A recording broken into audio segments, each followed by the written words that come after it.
लोगों से जो है Sanjay Gandhi post graduate and institute of medical science, साथ ही साथ यूजीसी नेट के कुछ महत्वपूर्ण प्रश्नों पे चर्चा हम लोगों ने किया था और यहाँ पर देखा भी है लास्ट टाइम में। जैसे कि आप लोग देख रहे हैं, हम लोगों ने बात किया था इंटीग्रेटेड सोशल वर्क प्रैक्टिस की जो पुस्तक है किसके द्वारा लिखी गई थी, एस.बी. देसाई। ये कंप्लीट हो चुका था लास्ट संडे को और आज उसी के आगे बढ़ेंगे, देखेंगे। आज का पहला प्रश्न हमारे सामने ये रहा, कथन और कारण के रूप में है और आपसे पूछा जा रहा है कि समाज कार्य अभ्यास में पर्यवेक्षण को प्रभावी होने के लिए केवल पुलिसिंग नहीं होना चाहिए।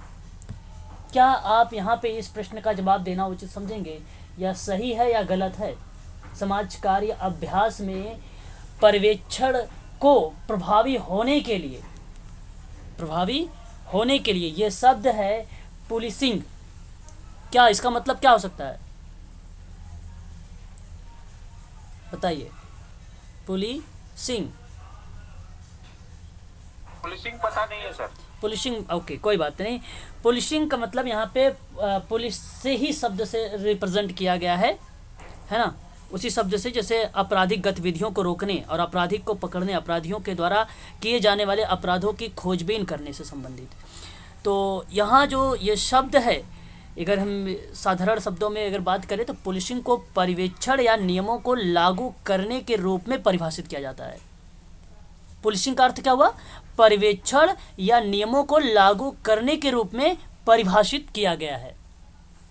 जब एक सुरक्षा गार्ड को किसी क्षेत्र में गश्त करने और यह सुनिश्चित करने के लिए नियुक्त किया जाता है कि हर कोई नियमों का पालन करे, तो वह शब्द रिप्रेजेंट करता है पुलिसिंग। तो यहाँ पे समाज कार्य अभ्यास में पर्यवेक्षण को प्रभावी करने के लिए केवल पुलिसिंग नहीं होना चाहिए। क्या आप ये सही कहेंगे या गलत? बिल्कुल भाई, कोई ज़रूरी थोड़ी पुलिसिंग। मैंने जब एक सुरक्षा गार्ड को किसी क्षेत्र में गश्त करने की सुनिश्चित करने के लिए नियुक्ति किया जाता है, तो वो कोई नियमों का पालन, आचार संहिता में व्यावसायिक संगठन की बात करो, वो होना चाहिए कि नहीं चाहिए? आचार संहिता अगर जब बनाता है तो व्यावसायिक संगठन बनाता है, तो वो तो आ गया ऑलरेडी पर्यवेक्षक को प्रभावित करने के लिए, तो वो भी तो है। केवल शब्द होने की वजह से यहाँ पे अगर हम बात करें केवल पुलिसिंग नहीं होना चाहिए, तो ये स्टेटमेंट सही है। यह स्टेटमेंट और भी लोगों को होना चाहिए, आचार संहिता भी होनी चाहिए, व्यावसायिक संगठन भी होना चाहिए, नियम होने चाहिए, संस्था के नियम भी होने चाहिए। तो मैं आप लोगों से कहूँगा कि ये पहला वाला आपका करेक्ट हो जाए। पुलिसिंग का अर्थ समझ में आ गया सबको? नहीं समझ में आए पूछ लीजिए। मैंने कहा पुलिसिंग का अर्थ यहाँ पे आपराधिक गतिविधियों को रोकने से, उससे रिलेट करके मैं आप लोगों से यहाँ पे समझाया हूँ कि एक सुरक्षा गार्ड को किसी क्षेत्र में या निश्चित या सुनिश्चित करने के लिए नियुक्त किया जाता है कि हर कोई नियमों का पालन करे, हर कोई नियमों का, तो केवल पुलिसिंग नहीं होना चाहिए। तो यहाँ पर ये स्टेटमेंट केवल पुलिसिंग का दे रखा, तो यहाँ पे मैं कहूँगा कि ये सत्य जवाब है। नहीं अगर होता नहीं इसमें ना, तो यहाँ पे असत्य हो जाता है ये। अब फिर देखिए कारण में, समाज कार्य में पर्यवेक्षण सामर्थ्य बनाने वाली प्रक्रिया है।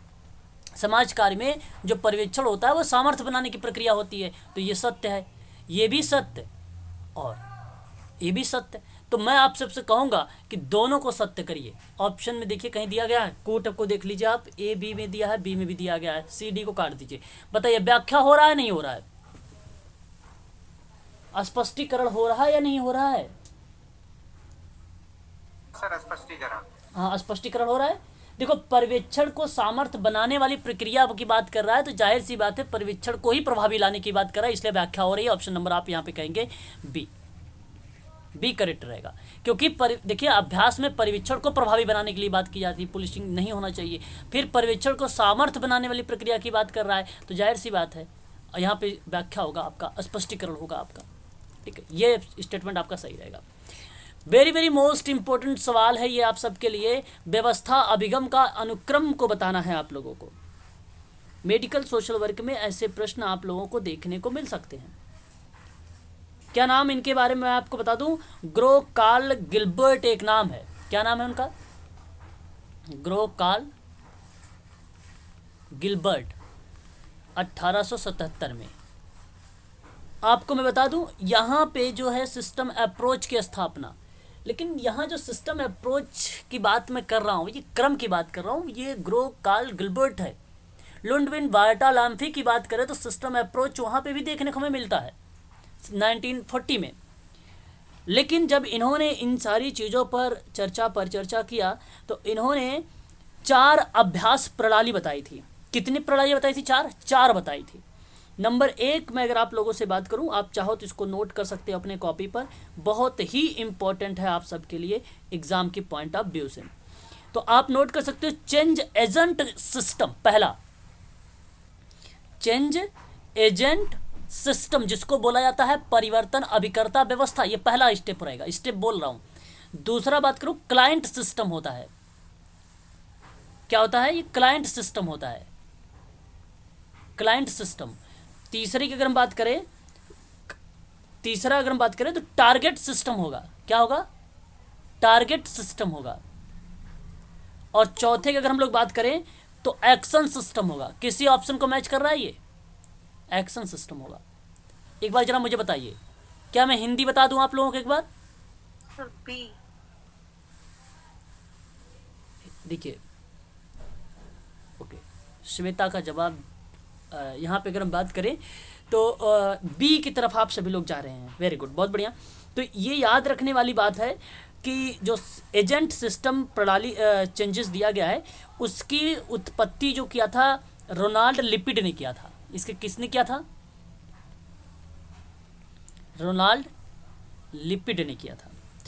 और जेम्स वॉटसन और जो है वेस्टली, इन्हीं के अकॉर्डिंग कहा गया कि परिवर्तन कारक प्रणाली एक सहायक और सामाजिक कार्यकर्ता है। यही कारण है कि सिस्टम अप्रोच में सबसे पहला स्टेप यही आता है। किसने बोला था? वॉटसन ने और वेस्टली ने बोला था। और एजेंट प्रणाली की उत्पत्ति किसने किया है? तो रोनाल्ड ने किया है, रोनाल्ड लिपिड ने किया है। याद रखिएगा यहाँ पर। क्लियर हो रहा है? बताते रहिए। बोलिए एक बार। नहीं बोल रहे। इन्होंने क्या कहा है? ग्रो कार्ल गिलबर्ट ने। ग्रो कार्ल गिलबर्ट ने ये जो सिस्टम से स्टेप है, इस स्टेप को दिया है 1877 में। Okay sir. फिर उसके बाद आपका आता है टारगेट, सॉरी, उसके बाद आपका आता है लक्ष्य। क्या आता है आपका? क्लाइंट। ओहो, एक मिनट, कॉल आ रही है। इसके बाद आपका आता है क्लाइंट। क्लाइंट मतलब सेवार्थी। तो अगर हम बात करें तो ये बेसिकली क्लाइंट उन लोगों को संदर्भित करता है जो परिवर्तन एजेंट की सेवाएं मांगते हैं, जो सेवाओं के लाभ की अपेक्षा करते हैं, जिनके पास परिवर्तन एजेंट के साथ काम करने का अनुबंध है। वह प्रक्रिया क्लाइंट प्रणाली कहलाती है। यदि मान लीजिए कि एक व्यक्ति जब तक क्लाइंट नहीं बनता, जब तक कि परिवर्तन एजेंट और ग्राहक के अंदर बीच में कोई अनुबंधन भी नहीं बनता, तो मतलब कार्यकर्ता और क्लाइंट की जब तक बीच में कोई वार्तालाप या कम्युनिकेशन नहीं होगा, तब तक वह प्रक्रिया चलेगी ही नहीं। तो इसलिए क्लाइंट जो सिस्टम है ये भी पूरक है किसके? अभिकर्ता के, मतलब सामाजिक कार्यकर्ता के। तो परिवर्तन अभिकर्ता ही सामाजिक कार्यकर्ता होता है। तो दोनों एक दूसरे के पूरक शब्द हैं। तो यहाँ पे आप समझ गए होंगे इन दोनों के बारे में। और फिर इसके बाद तीसरा आता है आपका टारगेट। टारगेट कहता है कि सामाजिक कार्यकर्ता का मुख्य कर्तव्य होता है भैया लक्ष्य, विशिष्ट लोगों और लक्ष्यों को निर्धारित करना। इनमें वो लोग शामिल किए गए हैं जिन्हें परिवर्तन एजेंट, जो मैं परिवर्तन बोल रहा हूँ, एजेंट जो बोल रहा हूँ वो परिवर्तन अभिकर्ता बोल रहा हूँ। तो परिवर्तन अभिकर्ता के लक्ष्यों को पूरा करने के लिए यहाँ पर आवश्यकताओं के आधार पर, सेवार्थी की आवश्यकताओं के आधार पर कार्य किया जाता है। तो लक्ष्य प्रणाली एक व्यक्ति, परिवार का सदस्य, समुदाय का समूह भी हो सकता है। तो यहाँ पे नियोजित जो परिवर्तन होगा उसका प्रयास जो किया जाएगा वांछित लक्ष्यों पर प्रयोग किया जाएगा। वांछित का मतलब होता है पॉजिटिव क्रियाओं पर कार्य किया जाएगा। तो पहला आपका कार्यकर्ता होगा, फिर उसके साथ सेवार्थी होगा। अब इन दोनों के बीच में सामंजस्य बन जाता है, तो फिर उसके बाद टारगेट हो जाता है। जैसे ही टारगेट आपका निर्धारित हो जाता है, उसके बाद आपके सामने आती है कार्यप्रणाली। कार्यप्रणाली को ही क्रिया प्रणाली कहा जाता है, एक्शन सिस्टम कहा जाता है। इसको ध्यान रखिएगा। और यहाँ पे सामाजिक कार्यकर्ता कार्य को पूरा करके परिवर्तन करने का प्रयास करता है और लक्ष्यों को प्राप्त करने का प्रयास करता है, समस्याओं का समाधान करने का प्रयास करता है, वो बेसिकली एक्शन क्रिया के माध्यम से। ऑप्शन नंबर जो इस बच्चे ने बी बताया था वही ऑप्शन आपका यहाँ पे करेक्ट माना जाएगा। क्या मेरी बात समझ में आप लोगों को आई? बहुत ही इंपॉर्टेंट है, ये 2 ही पेज का पीडीएफ है। मैं अभी इस क्लास के समाप्त होने के बाद इसकी पीडीएफ आप लोगों को भेज दूंगा। ठीक है, स्पष्ट हो गया है आप लोगों को? एक बार मुझे क्लियर कर दीजिए। जी सर। आगे बढ़ेंगे और नेक्स्ट सवाल देंगे। ठीक है, चलिए आगे बढ़ते हैं, नेक्स्ट सवाल देखते हैं। अगला सवाल यह है कि समाज कार्य मानवाधिकार व्यवसाय है, क्या यह बात सही है? सत्य है। गलत कैसे हो सकता है भाई? समाज कार्य मानवाधिकार व्यवसाय है, सत्य है ये बात तो भाई। 18वीं शताब्दी में मानवता पे आधारित था, ये बात जानते हैं आप सभी लोग, है कि नहीं? दूसरी बात अगर हम यहाँ पे बात करें, सही है गलत बताइए एक बार।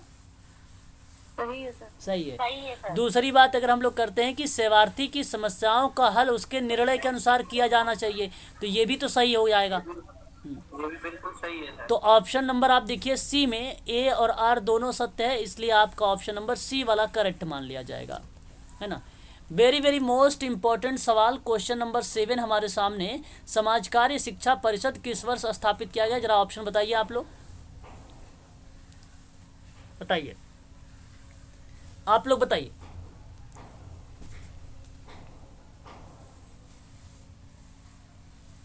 Counselling on social work education, भैया बताइए जल्दी। नहीं मालूम? ये भी बोल दीजिए नहीं बात नहीं पता। नहीं पता है तो मैं बताऊंगा आप लोगों को भाई। देखिए भाई, ऐसे में शांति बनाए रखना कोई फ़ायदा नहीं होगा, है कि नहीं, सभी के लिए। सर बताइए। हाँ बिल्कुल। देखिए counselling on social work education जो है 1952 का है। इसको CSWE के नाम से जाना जाता है। इसी को कहा जाता है समाजकारी शिक्षा परिषद। इसी की स्थापना कब हुई थी? याद रखिएगा सभी लोग, 1952 में हुआ था। ये जो आप 1936 देख रहे हैं, 1936 में भारत में समाजकारी के शिक्षण और प्रशिक्षण हेतु बम्बई में सर दोराबजी टाटा रतन दादाभाई एक नाम है, जिन्होंने sir Dorabji Tata graduate school of social work की स्थापना की थी और सन 1945 में इसी का नाम परिवर्तित करके TISS रख दिया, Tata institute of social science रख दिया था। क्या इस बात से सहमत हैं आप सभी लोग? होना चाहिए। और मैं आपको बताऊं, शुरुआत में इसके जो निर्देशक थे उनका नाम था डॉक्टर मनसर्ट। आज वर्तमान में अगर हम लोग बात करते हैं TISS के जो निर्देशक हैं उनका नाम है शालिनी भारत। याद रहेगा? बोलिए एक बार। तो ये आप लोगों को ध्यान तो रखना ही पड़ेगा इनके बारे में भाई। अच्छा, इसके बारे के साथ साथ मैं आप लोगों के एक और नाम बताना चाहूँगा, आप चाहो तो नोट कर सकते हो यहाँ पे। CACREP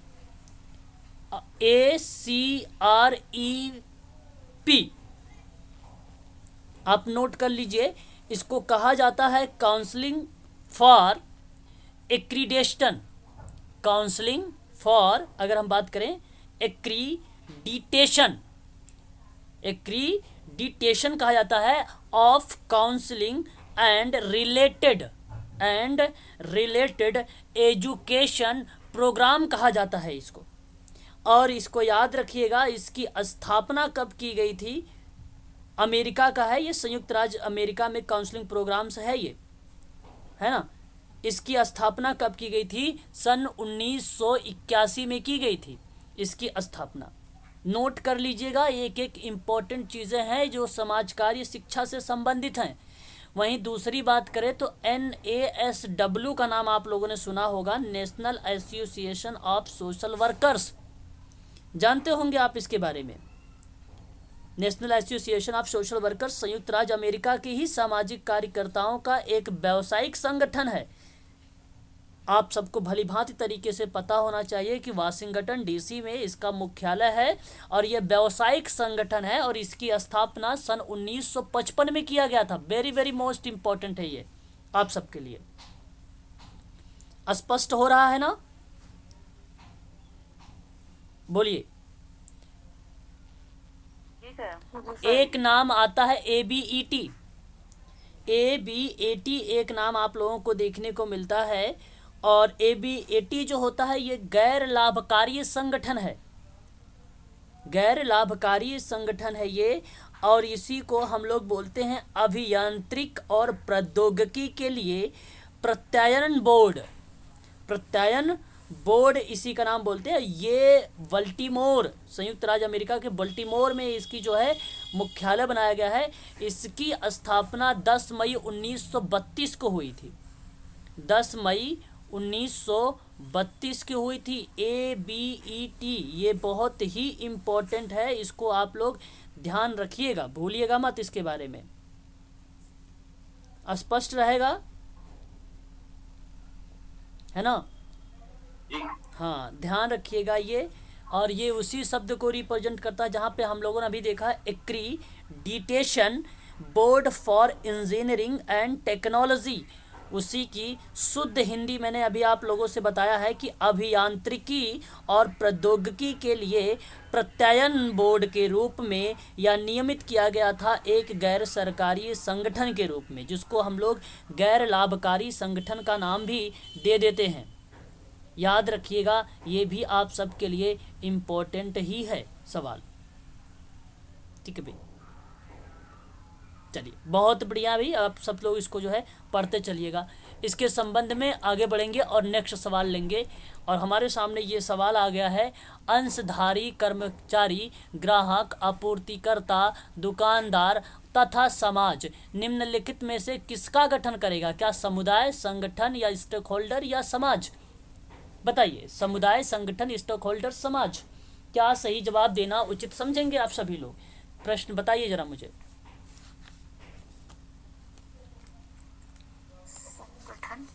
संगठन समुदाय होगा सर इसमें समुदाय।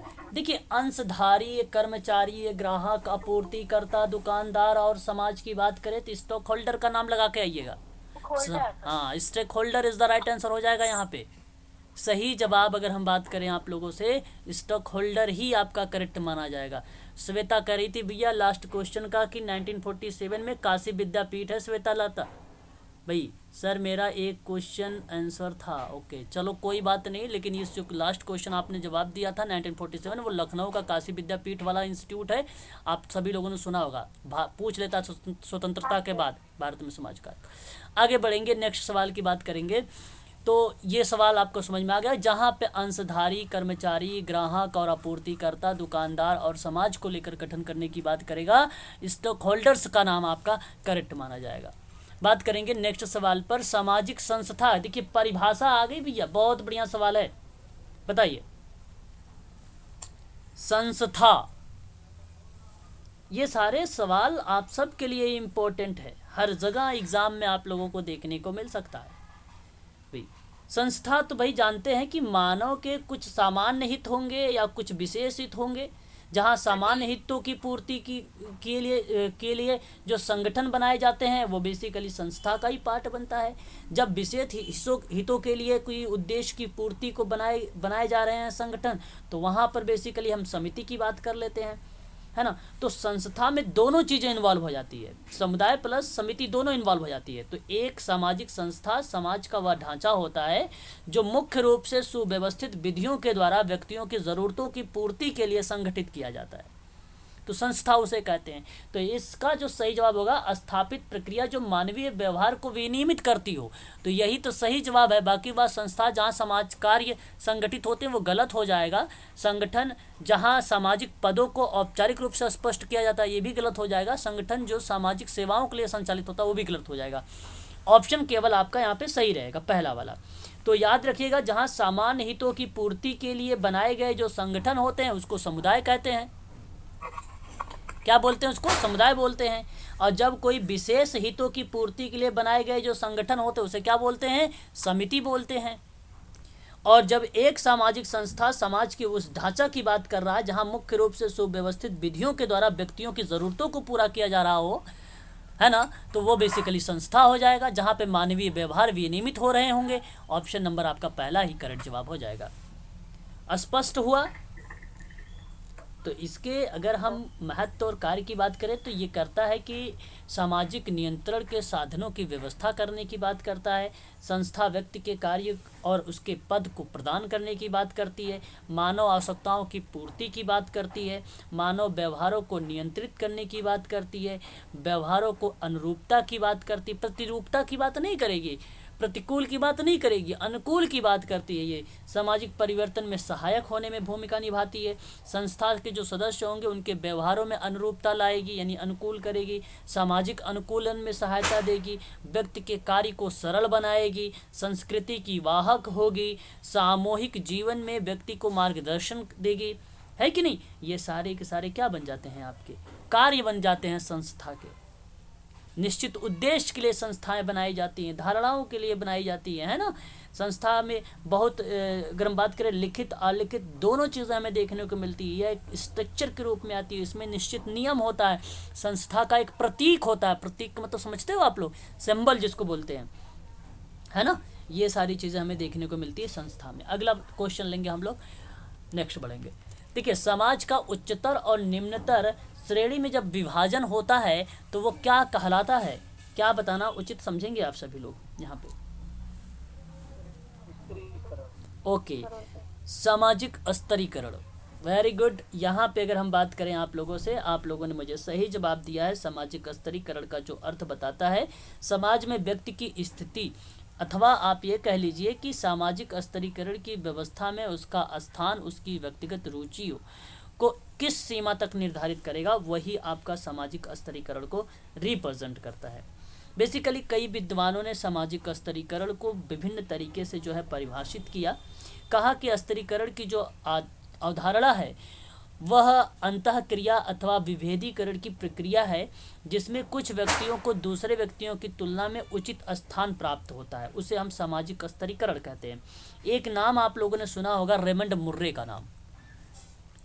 Raymond Murray very very most important ये नाम है, इसको मैं करवाने वाला ही हूँ, आप लोगों के सिलेबस में मेंशन भी है सामाजिक स्तरीकरण, तो मैं आपको बताऊंगा वहाँ पे रेमंड मुर्रे। परंतु यहाँ पे आप ध्यान रख लीजिए कि स्तरीकरण समाज का उच्च और निम्न, क्या उच्च और निम्न, ठीक है, सामाजिक इकाइयों में किया गया क्रमागत विभाजन, क्या क्रमागत विभाजन, वही आपका क्या कहलाता है, विभाजन क्या कहलाता है, आपका सामाजिक स्तरीकरण कहलाता है ना।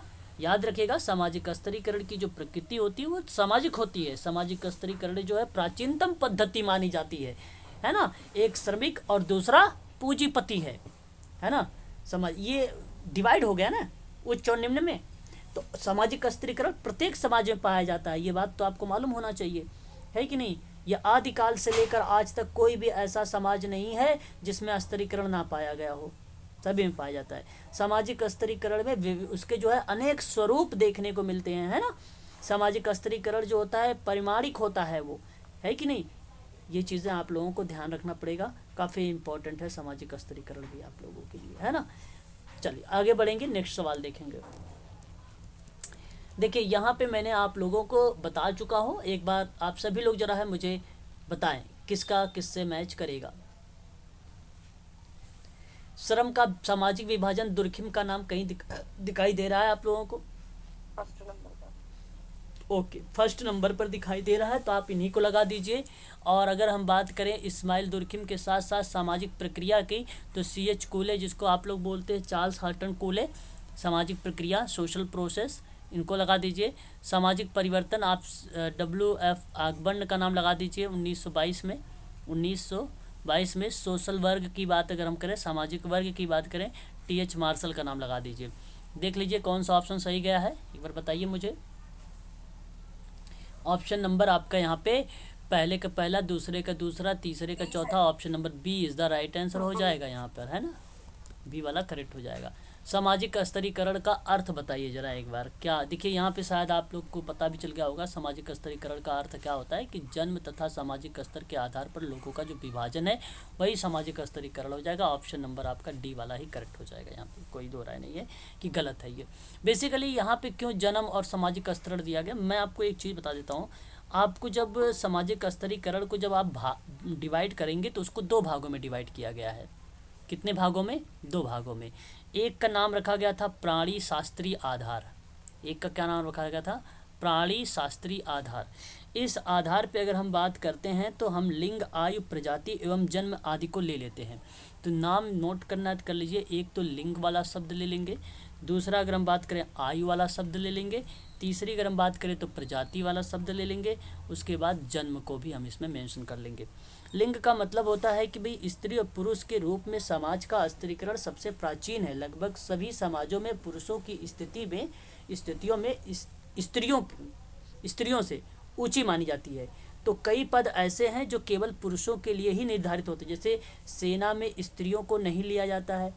परंपरा के अनुसार अमेरिका का राष्ट्रपति कोई स्त्री नहीं बन सकती है। संवैधानिक रूप से ऐसी कोई अड़चन नहीं है। बेसिकली अगर हम बात करें तो कहीं ना कहीं सामाजिक स्तरीकरण के अंतर्गत जन्म और सामाजिक आधार पर देखा जाता है तो वो विभाजन माना जाता है। आयु के आधार पर बात करेंगे तो समाज के 4 स्तर बताए गए: शिशु, किशोर, प्रौढ़ और वृद्ध। कितने बताए गए आयु में? वो 4 बताए गए हैं। शिशु, किशोर, प्रौढ़ और वृद्ध बताए गए हैं। इसको ध्यान रखिएगा। प्रजाति, मैंने एक शब्द बोला था, प्रजाति के आधार पर सामाजिक स्तरीकरण देखा जाता है। जहां एक से अधिक प्रजातियां साथ साथ रहती हैं, जिस प्रजाति के लोग शासन और सत्ता में होते हैं और संपन्न होते हैं, वह प्रजाति अपने को दूसरी प्रजातियों से श्रेष्ठ मानी जाती है। तो अमेरिका और अफ्रीका की बात करें तो जैसे गोरी प्रजाति ने काली प्रजातियों से अपने को श्रेष्ठ घोषित किया है और उसे आप सब लोग जानते भी होंगे, अनेक सुविधाएं और विशेष अधिकार भी प्राप्त हैं। ठीक है, तो अमेरिका का राष्ट्रपति निग्रो प्रजाति का कोई व्यक्ति नहीं बन सकता है, ये भी आप ध्यान रखिएगा। उसके बाद एक शब्द मैंने जन्म बोला था। जन्म भी इम्पोर्टेंट शब्द है। जन्म भी सामाजिक स्तरीकरण उत्पन्न करता है। जो लोग उच्च कुल, वंश और जाति में जन्म लेते हैं वह अपने को दूसरे से श्रेष्ठ मानते हैं। इस बात को आप लोग भलीभांति तरीके से परिचित होंगे। ठीक है, ये था पहला भाग प्राणी शास्त्री के आधार पे। वहीं एक दूसरा भाग आता है जो सामाजिक सांस्कृतिक आधार देता है। सामाजिक सांस्कृतिक आधार पे अगर हम लोग जब बात करते हैं तो इसके अंतर्गत संपत्ति एक शब्द आती है, दूसरा शब्द व्यवसाय आता है, तीसरे शब्द की अगर हम लोग बात करें तो धार्मिक ज्ञान आता है, चौथे शब्द की अगर हम लोग बात करते हैं तो राजनीतिक शक्ति आती है। तो ये 4 चीज़ें भी आप लोग इसके साथ साथ ध्यान रखिएगा, ये भी आप सबके लिए इम्पोर्टेंट बन जाएगा। ठीक है भाई, चलिए आगे बात करते हैं। नेक्स्ट सवाल लेंगे। कह रहा है कि समाज की विशेषता निम्नलिखित में से कौन सी है, बताइए जरा। असहयोग, अंतर्निर्भरता, असंगठन, अभेद। क्या बताना सही समझेंगे समाज की विशेषता, क्योंकि मैं समाज की विशेषता आप लोगों को पढ़ा चुका हूँ। बताइए समाज की विशेषता। ओके अंतर्निर्भरता। Okay, Aved sir.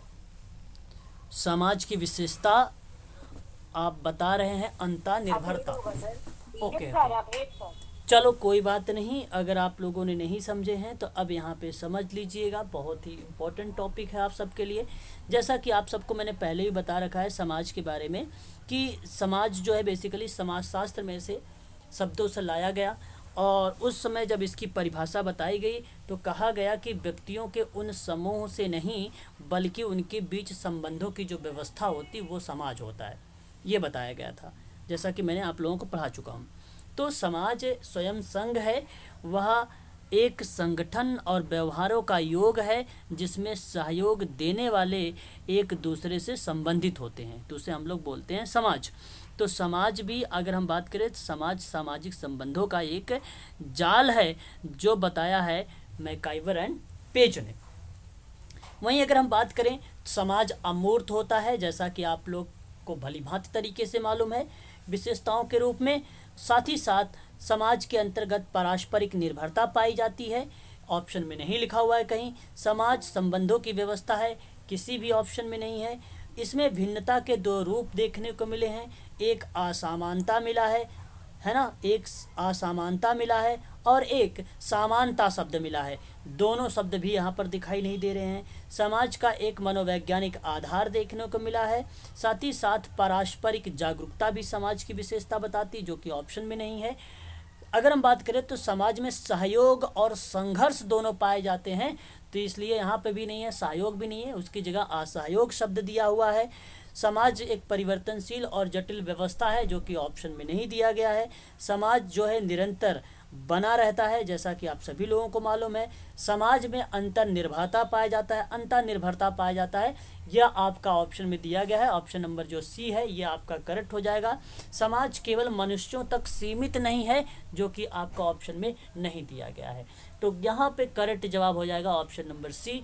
मैंने जितनी समाज की विशेषताएं बताई हैं ये सभी की सभी इम्पोर्टेंट है, जो कि एग्ज़ाम में आप लोगों से पूछा जा सकता है, याद रखिएगा। समझ में आ रहा है ना सभी को? बताइए, बोलिए एक बार।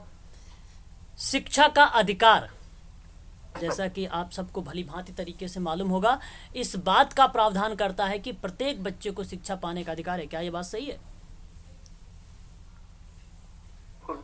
देखिए, शिक्षा का अधिकार एक अधिनियम है जिसका उद्देश्य ये बनाया गया था बिल्कुल कि प्राथमिक शिक्षा के क्षेत्र में सार्वभौमिक समावेश को बढ़ावा देना है और माध्यमिक और उच्च शिक्षा के क्षेत्र में अध्ययन के लिए नए अवसर को सृजित करना है।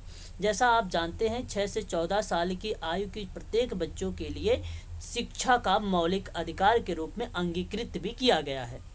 तो आपको बता दूं 2002 में संविधान 86वें संशोधन के अंतर्गत शिक्षा के अधिकार के माध्यम में से एक मौलिक अधिकार के रूप में पहचाना जाने लगा।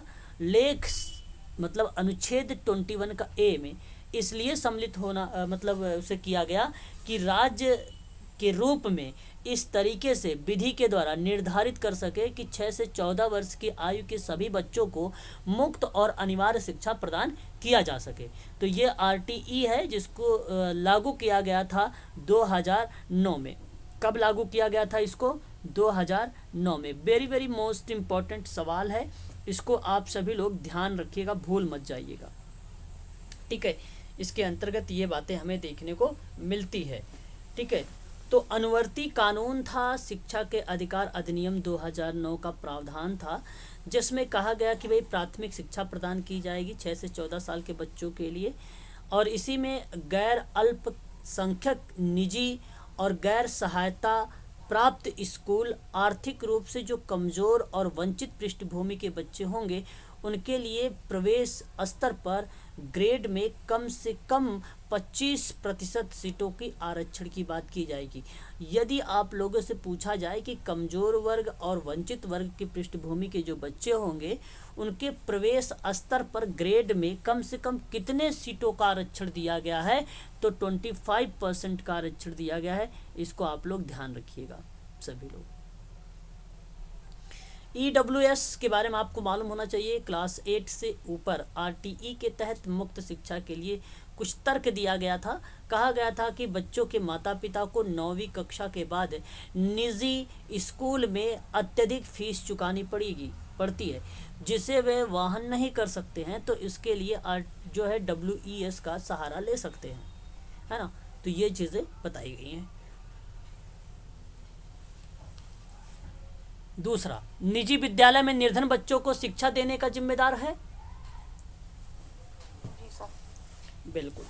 तो मैं आप लोगों से यहाँ पे क्या बताऊँ, बताइए जरा, क्या यहाँ पर ऑप्शन आप लोग क्या बताना चाहेंगे मुझे? Option D sir.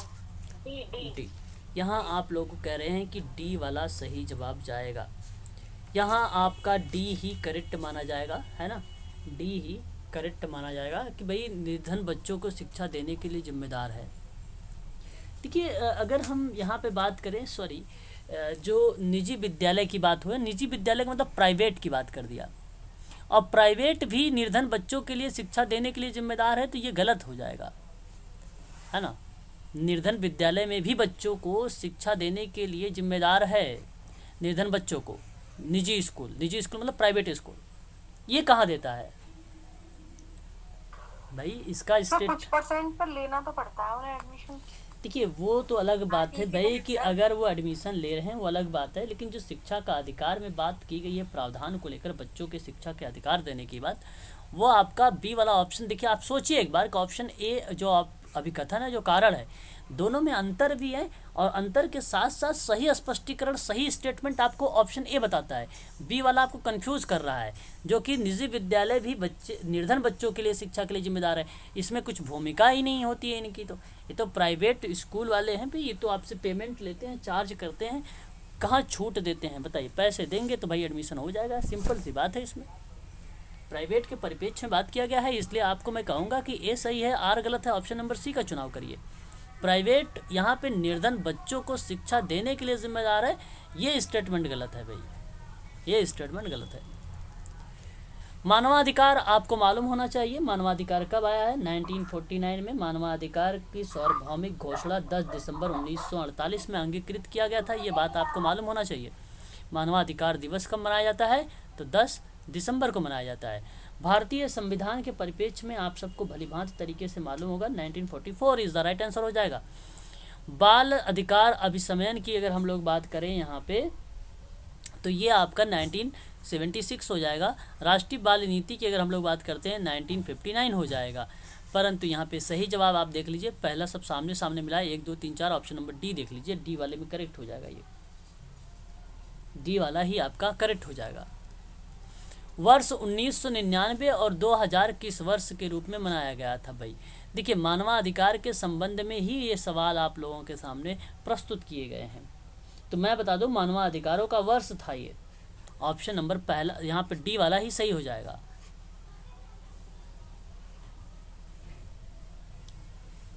स्पष्ट हो गया, मानवाधिकार वर्ष 1999-2000 के वर्ष में ही मनाया गया था, यही सही है, फैक्ट के रूप में है ये।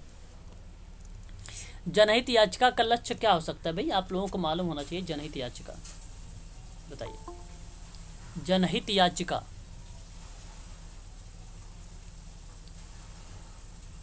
देखिए कोई ज्वाइन हो रहे हैं, मैं कोई ज्वाइन कर लेता हूँ, बिल्कुल बताइए। देखिए जनहित याचिका PIL के नाम से जाना जाता है, जो देश को कोई भी नागरिक या संस्थान दायर कर सकता है, लेकिन ये याचिका जनहित में होनी चाहिए, यानी एक बड़े वर्ग के हित में जुड़ी होनी चाहिए। जनहित याचिका हाई कोर्ट, सुप्रीम कोर्ट दोनों की जगहों में दायर की जा सकती है ना, जनहित याचिका। और ये जनहित याचिका की अगर हम लोग बात करते हैं, इसके जनक कौन माने जाते हैं बताइए? PIL की अवधारणा के जो प्रेरणा है माने जाते हैं, उनका नाम न्यायमूर्ति PN भगवती का नाम आता है भाई, इतना इसी सवाल को भूलिए मत। PN भगवती जो हैं यहाँ पे सही रहेंगे, और न्यायमूर्ति VR कृष्णा अय्यर भी थे, जो जनहित याचिका की अवधारणा के प्रेरणा थे। भारत के पहले मुख्य न्यायाधीश कौन थे? भारत के पहले मुख्य न्यायाधीश कौन थे? उनका नाम था हरिलाल जे कानिया, है ना। पिछड़ा वर्ग आयोग के पहले अध्यक्ष कौन थे? न्यायमूर्ति थे ये भी, RN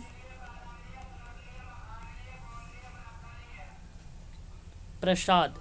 राष्ट्रीय अल्पसंख्यक आयोग के वर्तमान में अध्यक्ष कौन है? हसन रिजवी, हसन रिजवी। तो ये सवाल आप लोग इसको ध्यान रखिएगा, PIL के संबंध में ये था कुछ फैक्ट आप लोगों के सामने। तो इसका सही जवाब हो जाएगा सरकारी कर्मचारियों का संरक्षण करना, ऑप्शन नंबर ए करेक्ट रहेगा, ऑप्शन नंबर ए करेक्ट रहेगा। कार्यकारी शोध किसको रिप्रेजेंट करेगा? सर ये पहला ऑप्शन ए की ये रहा है, क्वेश्चन है उसका डी होना चाहिए सही। ओके। पिछले सवाल का जवाब जनसाधारण का संरक्षण। सही कह रहे हैं आप, सरकारी कर्मचारी नहीं, जनसाधारण का संरक्षण होगा, ऑप्शन नंबर डी, गुड, यही सही रहेगा, जनसाधारण का संरक्षण, है ना। आदिवासी गलत हो जाएगा, स्त्रियों का गलत हो जाएगा, जो सरकारी कर्मचारियों का संरक्षण भी गलत हो जाएगा। प्राथमिकता अगर ये नहीं होता तो आप लगाते सरकारी कर्मचारी के नाम, है ना, समझ गए।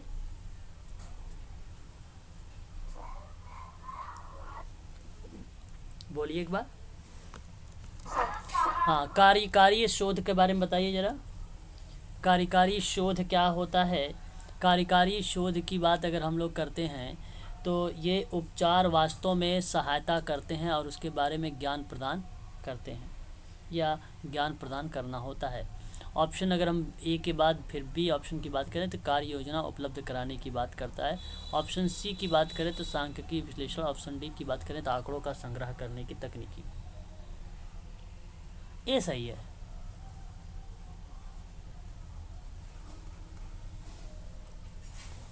समस्या का समाधान करता है ये।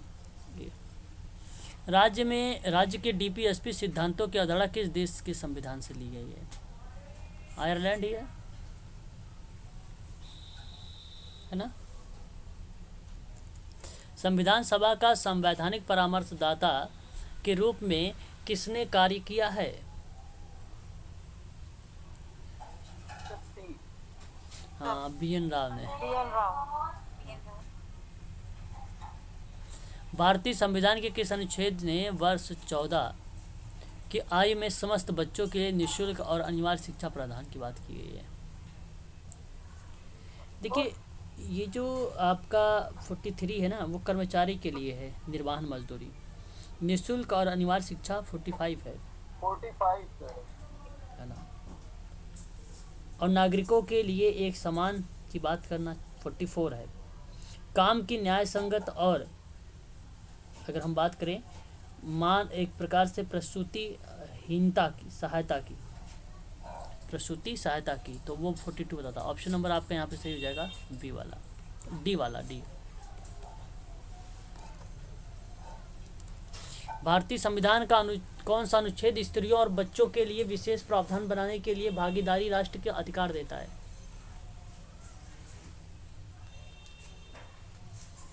बताइए। देखिए, भारतीय संविधान का कौन सा अनुच्छेद स्त्रियों और बच्चों के लिए प्रावधान की बात। देखिए, यहाँ पे 15 सही लग रहा है। अच्छा, अगर 16 की बात करें तो लोक नियोजन के विषय में बात करता है 16। और 23 की बात करते हैं तो मानव के दुर्व्यापार और बलात् श्रम का प्रतिबद्धता की बात करता है कि नहीं। 17 का अस्पष्टता की बात करता है। बचा आपके सामने क्या 15 ही आपको यहाँ पे क्या रिप्रेजेंट कर रहा है? स्त्रियों और बच्चों के लिए विशेष प्रावधान। क्लियर हो गया? जी sir. General agreement on tariff जो है, टैरिफ्स एंड ट्रेड का उत्तराधिकारी क्या है? बताइए जरा। WTO है, IMF है, ADB है या विश्व बैंक है? WTO। ओके, WTO की बात कर रहे हैं, यही आपका सही जवाब हो जाएगा। WTO बेसिकली ये जनरल एग्रीमेंट ऑन टैरिफ्स है, ये आपको क्या रिप्रेजेंट करता है? अंतर्राष्ट्रीय व्यापार, है ना, ट्रेड है ये, या आप कहिए टैरिफ है ये, उसी को कम करने की बात करता है। और ये क्रिया प्रक्रिया उत्तराधिकारी की बात करता है, general agreement on tariffs and trade की, जिसकी स्थापना 15 अप्रैल 1994 को हुआ था। इसकी अगर हम बात करते हैं तो 1 जनवरी 1948 को लागू हुआ था। ये 1948 लागू हुआ था। WTO है ना, याद रखिएगा। वर्ल्ड ट्रेड ऑर्गेनाइजेशन की बात ये करता है ना, वर्ल्ड ट्रेड ऑर्गेनाइजेशन की बात करता है। ठीक है, याद रखिएगा, ये भी आपके लिए इम्पोर्टेंट बच जाएगा। नेक्स्ट सवाल की बात करेंगे। आर्थिक समृद्धि में से लोगों के लिए अवसर सृजित किया और सुधार उत्तरोत्तर काल समिष्ट आर्थिक चरों की धीमी निष्पत्ति को दर्शाता है, क्या होगा?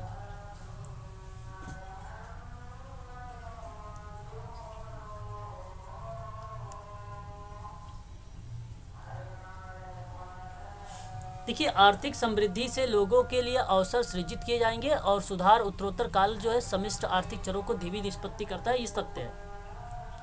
और आर्थिक समृद्धि और समानता के बीच पूरकता की बात होती है, ये भी सत्य है।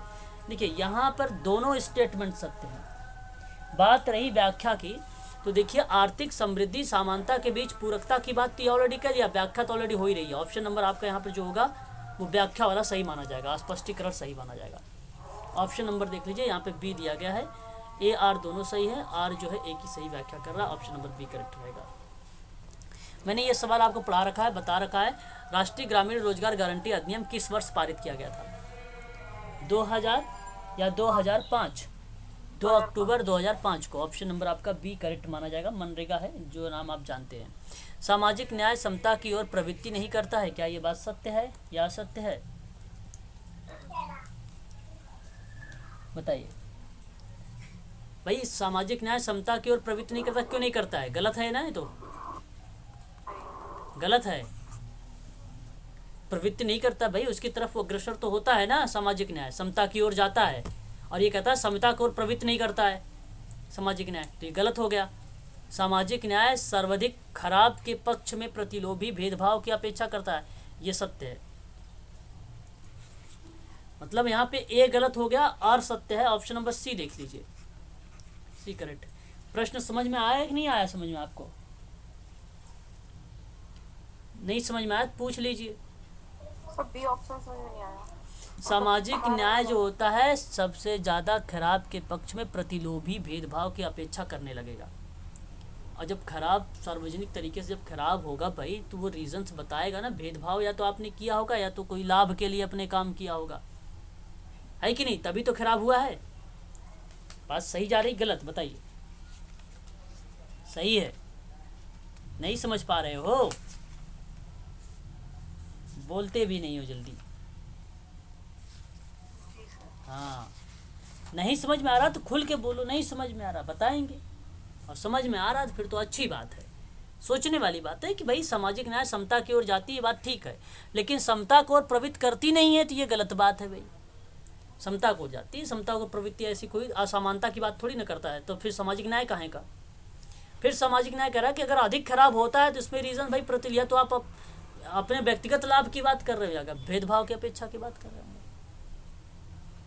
है कि नहीं? ये बात है। समस्या समाधान मॉडल जो है सुविख्यात विशेषज्ञ हैं जो 1957 में एच पार्लियामेंट ने दिया था, है कि नहीं? ऑप्शन नंबर बी सही रहेगा। कथन कह रहा है समस्याओं का समाधान करने वाले व्यवसाय के रूप में समाज कार्य की सामाजिक समस्याओं के प्रति अनुक्रियाशील हो सकता है।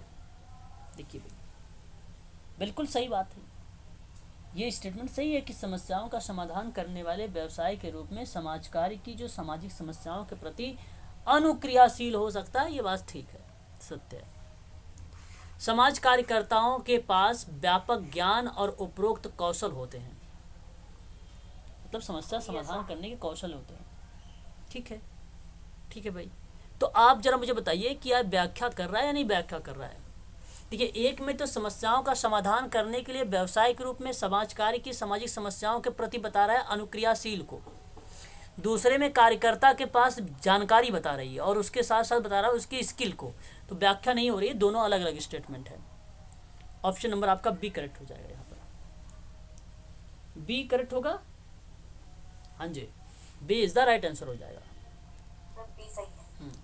महानगरों में सेवार्थी सीमित समय में समस्याओं को या समस्या का तर्कसंगत और प्रभावी समाधान चाहते हैं, क्या ये बात सही है? महानगरों में, अब जरूरी ये नहीं कि क्वेश्चन बनाया गया है कि नाम डाल के महानगरों में, है ना, बाकी ये क्वेश्चन इस तरीके का वो नहीं होता है, वो सार्वजनिक लेवल पे आता है, तो ये सत्य है। सही है सर। हाँ, शिक्षा से अधिक अपेक्षाएं जागृत होती हैं, बात तो ठीक है, यहाँ तक तो सही लग रहा है। और परामर्शकों को फलोत्पादक हस्तक्षेप के प्रति संवेदनशील होना आवश्यक होता है। दोनों सही है। व्याख्या बताइए। भाई समस्याओं को तर्क संगत प्रभावी समाधान चाहते हैं जब वो उनकी अपेक्षाएं अधिक जागृत होगी, जब वहाँ पे परामर्शकों को फलोत्पादन हस्तक्षेप के प्रति संवेदनशील होंगे। मैं कहूँगा कि व्याख्या is the right answer, option number A व्याख्या हो रही है ना। मादक पदार्थों का दुरुपयोग संगीन अपराध माना जाता है क्या? जी सर। बिल्कुल सही है। मादक पदार्थों का दुरुपयोग समाज विरोधी गतिविधि नहीं है। तो ये गलत। हाँ, ये गलत है, ये गलत है, ये आपका सही है। तो आप देख लीजिए, ऑप्शन ए सही होगा, आर गलत होगा, ऑप्शन नंबर सी में है, यही सही है। यहाँ पे देखिए, ये सवाल आप लोगों के सामने है। आपको बता दूं, ये पहला ऑप्शन है, ये दूसरा ऑप्शन है, ये तीसरा ऑप्शन है, ये डी ऑप्शन है ना। यहाँ पे कुछ एक्ट पूछे गए हैं जो आपको पता होना चाहिए, आप चाहो तो नोट भी कर सकते हो, है ना। तो विशेष विवाह अधिनियम कब पारित हुआ मालूम है भाई? विशेष विवाह अधिनियम 1 जनवरी 1955 को पारित हुआ था। कहीं कहीं आपको 1954 आता है, लेकिन आपको बता दूं कि भारत की संसद का एक अधिनियम है जो भारत के लोगों और विदेशी देशों के द्वारा जो अनुमति तिथि बताई जाती है, वो बताई जाती है 1954 को, 9 अक्टूबर 1954 को शुरुआत की तिथि अगर मानी जाती है तो 1 जनवरी 1955 को मानी जाती है। ठीक है, ये विशेष विवाह का पार्ट बनेगा, है ना, ये विशेष विवाह का पार्ट बनेगा। ठीक है, अब विशेष विवाह अधिनियम हालांकि भारत की संसद का एक अधिनियम है जो भारत लोगों को विदेशी देशों में सभी भारतीय नागरिकों के लिए विवाह का विशेष रूप प्रदान किया गया था। तो वो बहुत पहले की बात है, जहां आपको देखने को भी मिला होगा 1872 के अधिनियम में, तो वो बेसिकली परिवर्तित हुआ 1954 वाला। तो आप 1954 लगाइएगा, ना कि 1872 को लगाइएगा। 1954 इज द राइट आंसर हो जाएगा। पारसी विवाह अधिनियम कब पारित हुआ भाई बताइए? यह हिंदू विवाह अधिनियम भारत के संसद के द्वारा ही जब 1955 में पारित हुआ था हिंदू विवाह, तो उस समय पारसी विवाह की बात अगर हम करें या विवाह विच्छेद की बात करें तो वह 1936 के समय में ही आ गया था, 1936 में आ गया था। और हिंदू विवाह अधिनियम कब आया था? 1955 में, 1955 में पारित हुआ था। मुस्लिम विवाह अधिनियम कब पारित हुआ बताइए? मुस्लिम विवाह अधिनियम बेसिकली वो विवाह विच्छेदन की बात करता था, विघटन की बात करता था। देखिए, ये आपका 1954 है, 1936 है, और फिर उसके बाद ये आपका हिंदू 1955 है, फिर उसके बाद मुस्लिम विवाह की बात करता है तो ये 1939 है, 1939 है। तो क्रम लगाना है आपको, है ना, लगाइए जरा सही क्रम में।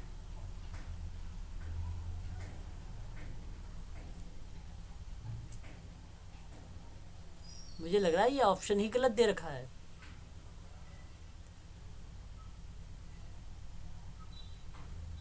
मुस्लिम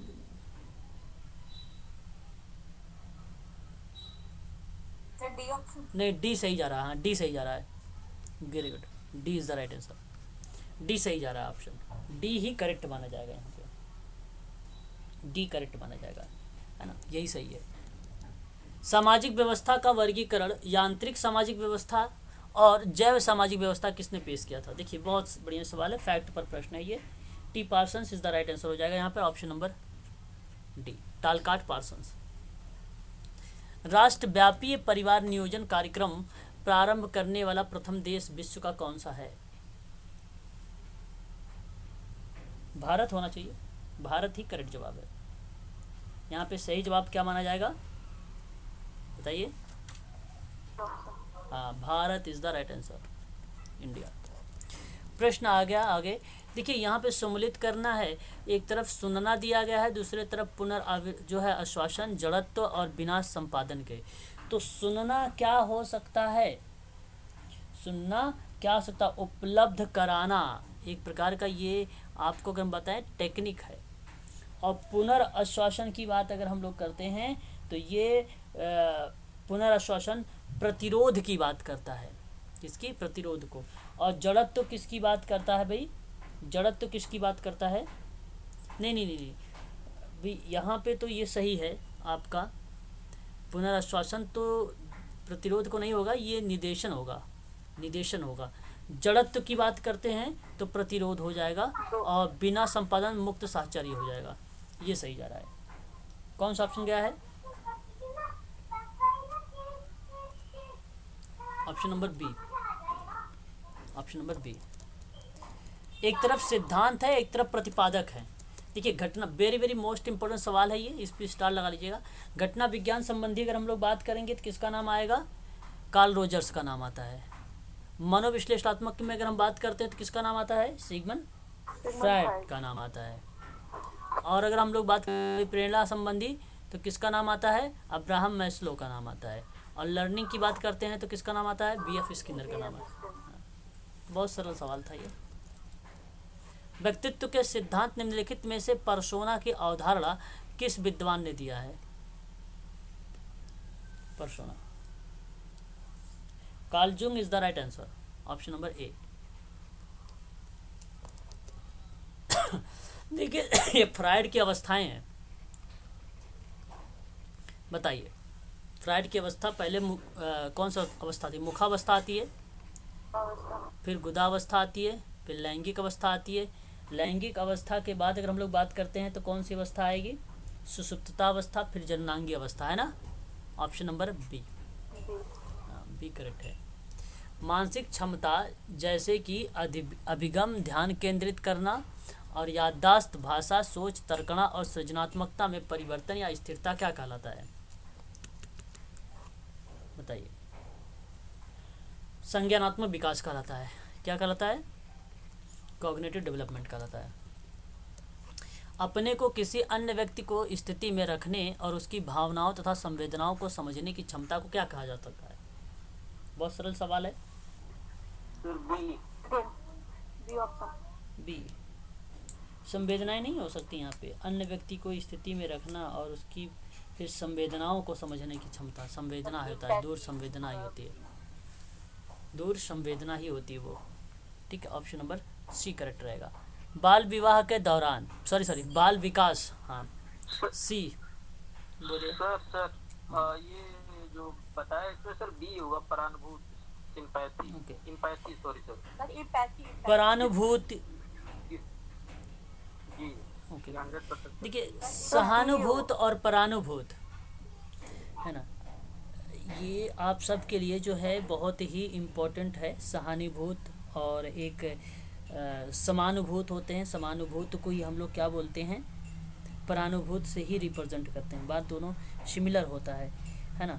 तो मैं अगर आप लोगों से कहूँ कि सहानुभूत एक प्रकार की दुख की भावनाएं हैं जो हम किसी और के दुर्भाग्य के लिए हम प्रकट करते हैं, है कि नहीं? तो दूसरे शब्दों में आप ये कह लीजिए कि दुखों को अपने स्तर पर महसूस करने की योग्यता ही एक प्रकार की हमारी सहानुभूति बता देती है। लेकिन जो परानुभूत है, एक प्रकार की योग्यता ये भी है यहाँ पर दूसरों की मन की स्थितियों को बिल्कुल उसी प्रकार से समझने की योग्यता है जिस प्रकार से उसके सामने वाला उसे समझ रहा होता है। तो यहाँ संवेदनाओं को समझने की जो क्षमता बन रही है वो दूर संवेदना बन रही है ना। बात को समझने की कोशिश करिएगा। दूर संवेदना क्या है? कोई बताना चाहेगा मुझे? सर आप बताइए। दूर संवेदना, देखो दूर संवेदना बेसिकली संवेदनाओं को रिप्रेजेंट करना। यहाँ संवेदना से ली गई है, एक्टिविटी जो है संवेदनाओं से जोड़ी गई है, और संवेदनाएं से जब जोड़ी जाती है कोई क्रियाविधि तो सर इसमें जो लिखा हुआ कि किसी अन्य व्यक्ति की स्थिति में रखने, तो सर यहाँ से तो परानुभूति बन रहा है। देखिए अन्य व्यक्ति के साथ स्थितियों जो आपने भी बताया, जैसे मैंने अभी एक शब्द बोला था उसमें आपको शायद स्पष्ट भी हो गया। मैंने कहा कि दूसरे की मन की स्थितियों को बिल्कुल उसी प्रकार से समझने, परंतु संवेदनाओं को समझने की क्षमता आप नहीं सोच रहे हैं, है ना। तो आयोग ने भी इसका, मैं बताऊं तो यूजीसी का पेपर का ये प्रश्न है, आयोग ने वहाँ पे दूर संवेदना को सत्य माना है, आयोग ने। और संवेदना इज द राइट आंसर, क्योंकि इसने संवेदनाओं को समझने का, अगर मैं आपसे संवेदना ना जोड़ के मन की स्थिति जोड़ देता तो करंट जा रहे थे आप। अनुभूति और फिर आप करंट जा रहे थे, आप गलत नहीं थे तब। मन की स्थितियों को बिल्कुल उसी प्रकार से आप जब समझने लगते हैं ना, तो वो आप कहते सही था। लेकिन संवेदना इसने एक शब्द जोड़ा है जो दूर संवेदना को रिप्रेजेंट कर, संवेदना भी इसी से मिलता जुलता शब्द है, संवेदना भी इसी से मिलता जुलता शब्द है, अलग कोई शब्द नहीं है ना। ठीक है, आगे बढ़ेंगे। आयोग का ये सवाल है, आयोग ने सी को ही माना है। आगे बात करते हैं, बाल विकास के दौरान सीखने की अवस्थाओं के अनुक्रम की पहचान करता है। देखिए यहाँ पे बाल विकास की बात है जिसमें सीखने की अवस्था बढ़ती है बच्चों के अंदर, तो वो क्रम आप लोगों को प्रस्तुत करना है कि किस किस क्रमों से होकर उसके जो है अंदर डेवलप देखने को मिलता है, विकास मिलता है। तो पहले संज्ञानात्मक करेक्ट होगा, अनुदेशन होता है, फिर अंतर्जात योग्यताएं होती हैं, संवेदनाएं और गत्यात्मक कौशल होते हैं। यही आपका ऑप्शन सही माना जाएगा, बी वाला ही। बाल विकास के सीखने का यही क्षमता है, पहले कॉग्निटिव, अनुदेशन, अनुदेशात्मक। अगर पूछ लेना कि ये शब्द किसने दिया है, अनुदेशात्मक शब्द बीएफ स्किनर का ये शब्द है, अनुदेशात्मक शब्द, ठीक है। संज्ञानात्मक की बात करते हैं तो जिन प्याजे का शब्द है ना।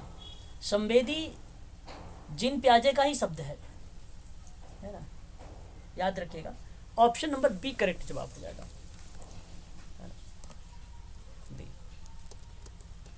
देखिए अवस्था है कार्य, एक तरफ अवस्था दी गई है फ्रायड की, दूसरी तरफ जो कार्य दिए गए हैं किसके हैं, एरिक इरिक्सन के, है ना। आपको मैच करना है, कौन किससे मैच करेगा। अगर हम बात करें यहाँ पे तो मुखावस्था विश्वास बनाम अविश्वास को मैच करेगा, सहसोवस्था। गुदावस्था पहल बनाम अपराध बोध को मैच करेगा। लिंगी अवस्था उद्योग बनाम घटियापन की बात करेगा। सुसुप्ततावस्था स्वायत्तता बनाम लज्जा या शंका की बात करेगा। यही ऑप्शन सही है। ऑप्शन नंबर देखिए, आप सी दिखाई दे रहा है आपको, यही सी वाला करेक्ट माना जाएगा। फ्रायडवादी मनोवैज्ञानिक सिद्धांत थे और उस सिद्धांत में मृत्यु और आक्रमणशील प्रवृत्ति को क्या कहा था, थेनाटोस होगा या लिबिडो होगा या ट्यूब होगा। देखिए सिगमंड फ्रायड की जो मूल प्रवृत्तियां हैं जो आक्रामकशील प्रवृत्ति को दर्शाती है वो थेनाटोस है। क्या है वो, बताइए एक बार। थेनाटोस, लिबिडो नहीं है। इलेक्ट्रा कॉम्प्लेक्स एक ग्रंथि पाई जाती है, आपको बताना है कि वो ग्रंथि किस में पाई जाती है। लैंगिक अवस्था में दो, हाँ दो पाई जाती है, एक इलेक्ट्रा पाई जाती है, एक क्या पाई जाती है, कॉम्प्लेक्स, एक इलेक्ट्रा और एक ओडिपस, है ना, याद रखिएगा।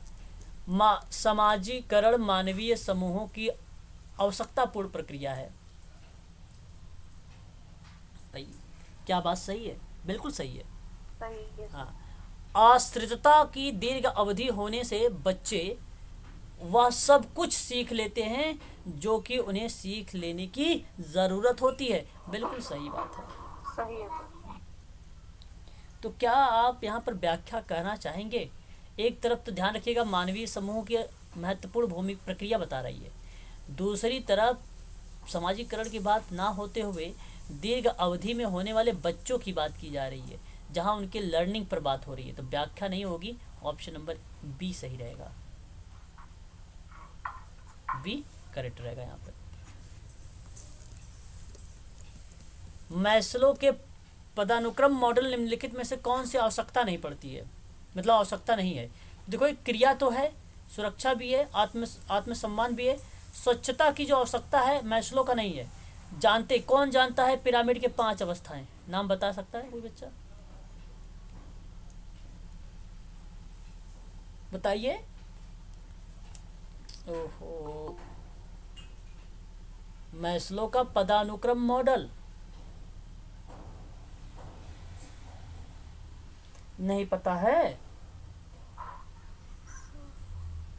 और नहीं पता है तो बोलिए भाई नहीं पता है। सर नहीं पता, आप बता दें। ओह चलो, पहला जो था आपका शारीरिक और मनोदैहिक थी, दूसरी जो थी आत्मसम्मान की थी, तीसरा जो था स्नेह और प्रेम की आवश्यकता थी, चौथी जो थी आत्मसम्मान। देखिए यहाँ पे जो पहला है वो शारीरिक है, दूसरा जो है सुरक्षा है, तीसरा जो है प्रेम और स्नेह है, चौथा जो है आत्मसम्मान है, पांचवा जो है आत्मसिद्धि है। और ऊपर की जो दो अवस्थाएं हैं उसको उच्च स्तर कहा गया है, और नीचे की जो तीन अवस्थाएं हैं उसको निम्न स्तर बोला गया है। इनमें पांचों में देखिए कहीं स्वच्छता का आवश्यकता मैंने पढ़ा है? जब नहीं पढ़ा है तो नहीं है यही। बस याद रखिएगा आप सभी लोग, है ना। एक और सवाल देखिए, 12 वर्षीय असद 12 वर्षीय असद को यह कहने की ज़रूरत नहीं थी कि वो अपनी परीक्षा में फेल हो गया।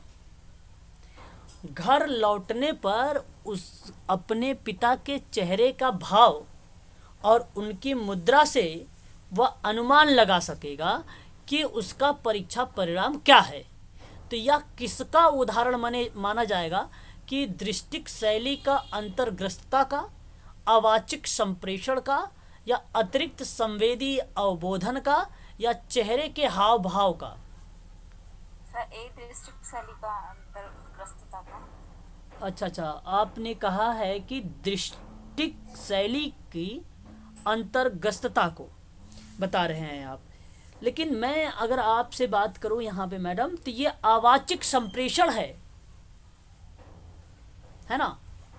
दृष्टिक शैली का अंतर्गतता का ये एग्जाम्पल नहीं है, ये अवाचिक संप्रेषण का एग्जाम्पल है ना। ऑप्शन नंबर आपका बी करेक्ट माना जाएगा यहाँ पे, ठीक है madam, B is the right answer होगा।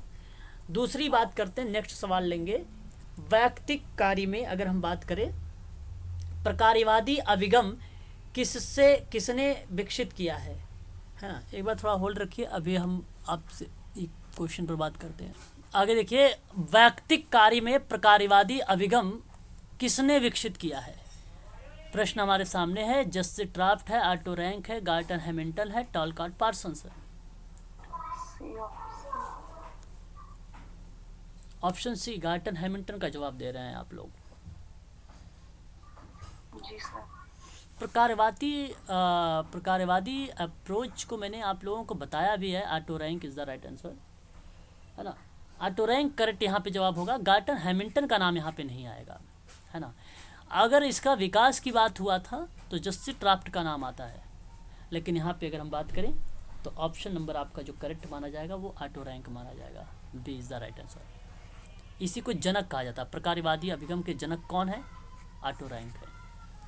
कौन है भी? ऑटो रैंक है। क्लियर रहेगा? ऑटो रैंक के बारे में बताइए एक बार। जी सर। तो इतनी सारी चीज़ें हैं, आप लोगों को ध्यान रखना होगा। ऑटो रैंक के बारे में एक आध दो चीज़ें मैं बता देता हूँ ताकि आप उसको चाहो तो नोट कर सकते हो। द ट्रॉमा ऑफ बर्थ करके एक किताब आई थी ऑटो रैंक की, सन 1929 में आया था।